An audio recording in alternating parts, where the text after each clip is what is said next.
భారతదేశం ప్రపంచంలోనే అతి పురాతనమైన నాగరికతను కలిగి ఉన్న మహోన్నతమైన గడ్డ. ప్రపంచానికి నాగరికతతో పాటు సాంప్రదాయాలను నేర్పిన జీవగడ్డ. మన సాంప్రదాయాల్లో ముఖ్యంగా నమస్కారం చెప్పుకోదగింది. అతిథులు, పెద్దవాళ్ళు, గొప్పవాళ్ళు, అపరిచితులు ఇలా ఎవరు మనకు తారసపడినా వారిని పలకరించేందుకు ముందుగా నమస్కారం చేస్తాం.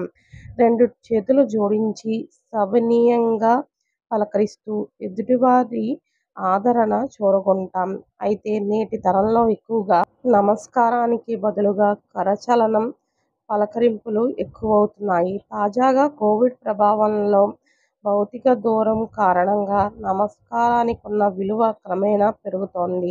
మన దేశంలోనే కాకుండా ఇతర దేశాలు సైతం నమస్కారాన్ని పెడుతూ మన సాంప్రదాయాన్ని ఆచరిస్తున్నారు.